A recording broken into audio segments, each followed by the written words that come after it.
That's weird. My pants shrank. Miles, we'll give you that. Becoming Spider-Man is a weird process, but what's even more weird, or maybe shocking is a better word, is how many huge celebs are the voices behind the heroes and villains in the film. Did you hear any familiar voices when you watched the movie? Okay, then. I'll see you around. Shameik Moore had his work cut out for him when it came to bringing Miles Morales to life. Not only was he taking on a character that has a huge comic book following, but he was also bringing a version of Spider-Man to the screen that we'd never seen before. He really channeled that teen angst despite being 10 years older than Miles in real life. And there's no other Spider-Man like Miles Morales. Want to be even more impressed? This was one of Shameik's first big-time movies, and he absolutely nailed it. I love you. If you want more of Shameik, you can watch him in the Netflix film Let It Snow, and he's also filming for Into the Spider-Verse too.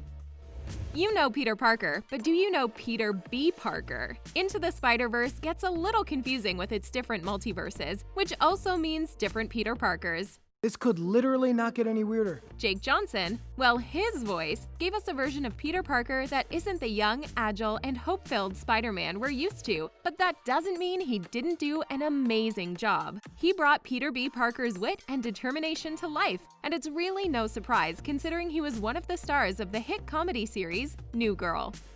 Who else could have been a better choice to voice the sweet Gwen Stacy than the Pitch Perfect star herself? We knew as soon as we heard her belt out flashlight in Pitch Perfect 2 that she'd be going places. Haley might look quite a bit different from her Spider-Verse character. Her white blonde hair is a dead giveaway, but her voice was on point. I'm from another dimension. I mean, another dimension. From the regular day-to-day teenager to the Spider-Woman we definitely deserve to see more of, Haley brought it all to Gwen. Whether he's playing Nicholas Devereaux in The Princess Diaries 2 or James Kirk in Star Trek, there's no denying he lights up the screen. After watching Into the Spider-Verse, the same thing can honestly be said for his voice. He voices Peter Parker. Yes, there's another one. Perfectly. The physical similarities between the two characters aren't too similar, but he got Peter Parker's attitude down packed. I know what you're trying to do, and it won't work. Mahershala Ali didn't just voice Uncle Aaron. Aaron had more than one persona, including the threatening villain Prowler, that Mahershala had to embody through his voice. I'll find them. You know me, sir. I don't ever quit. The versatility he had throughout the film was phenomenal. If you think Mahershala looks just a little too familiar, you probably recognize him from his time in the Hunger Games films as Boggs. He was also in the epic movie Hidden Figures and the series House of Cards. Lily Tomlin is a voice acting veteran, and you're not alone if Aunt May's voice brought up some 90s nostalgic childhood memories you just couldn't place. Follow me. Lily Tomlin as Aunt May sounds so familiar because she's actually the voice behind Miss Frizzle from the Magic School Bus. Are you mind blown yet? Not to mention she's been featured in shows like Grace and Frankie, Desperate Housewives, and the Pink Panther film. Let's all admit it, Miles becoming the second Spider-Man and the entire Into the Spider-Verse film would not have happened without the character Rio Morales. Tú sabes que él te quiere mucho.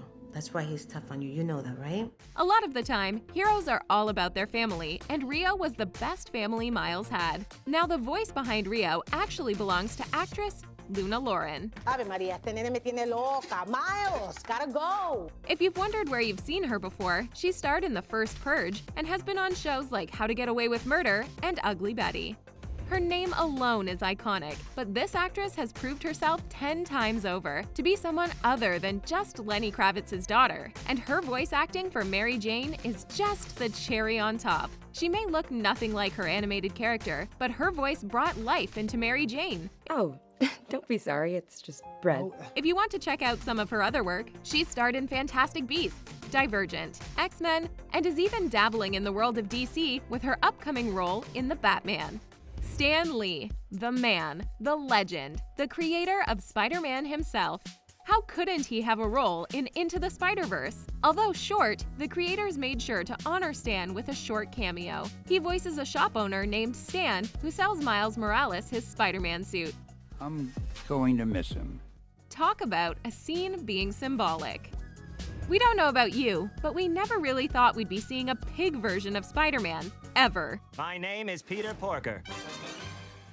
But Spider-Ham made his appearance in Into the Spider-Verse, and he's voiced by the perfect celeb, John Mulaney. His humor and unique voice acting made Spider-Ham a true star. John's comedy experience and time on Saturday Night Live definitely prepped him perfectly for the role.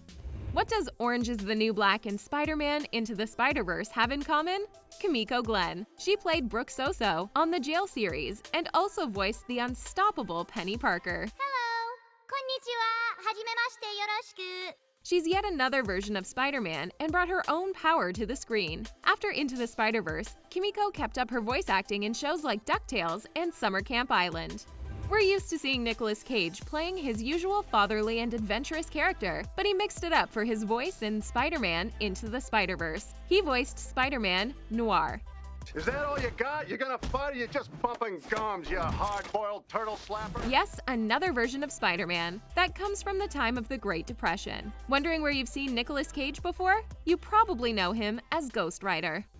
Blink and you'll miss this quick cameo. But, yup, Post Malone made a voice role appearance in the film, and it wasn't just his music. Of course, his music, specifically his song Sunflower, was featured heavily in Into the Spider-Verse, but he also voiced a Brooklyn bystander as added commentary during a dramatic Spider-Man mission scene. Yeah, I think it's a Banksy. Jefferson Davis, also known as Miles Morales' dad, was voiced by actor Brian Tyree. Why aren't you at school? Whoa, whoa, whoa, whoa, whoa, whoa, whoa, whoa, it's okay. If you've watched Child's Play, Boardwalk Empire, and This Is Us, you've probably spotted Brian a few times before hearing him as Jefferson. Catherine Hahn might be the voice actress that looks the most like her animated character. My enemies call me Doc Ock. Besides the whole evil scientist vibe, of course. If you're looking for more of Catherine's humor, you can watch her in Bad Moms and Parks and Recreation.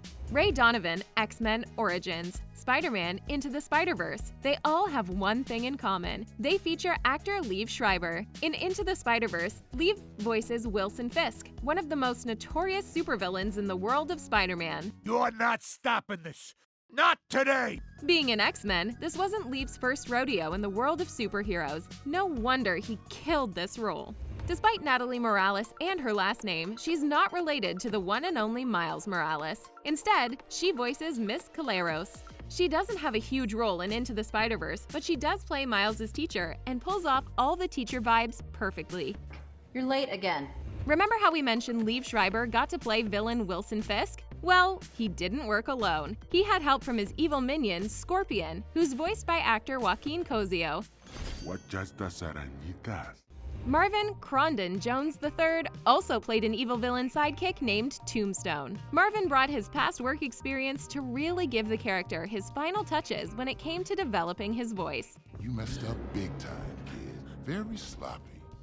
Then we have Edwin H. Bravo. He definitely didn't have the biggest role in the film, but his scenes as a security guard for Brooklyn Visions really brought the comedic relief the audience needed in the film. Hey, he's got a nice voice. Edwin has been featured in comedy shows like Shameless and Silicon Valley. With a cast roster like Spider-Man Into the Spider-Verse, it's no wonder the movie got the amazing reviews it did. And with a sequel just around the corner, we can't wait to find out what other actors they have in store for us. Do you think Post Malone will make another appearance? Which voice actor were you the most shocked by? Let us know in the comment section below. Don't forget to give this video a thumbs up and hit that subscribe button. We'll see you next time. Thanks for watching!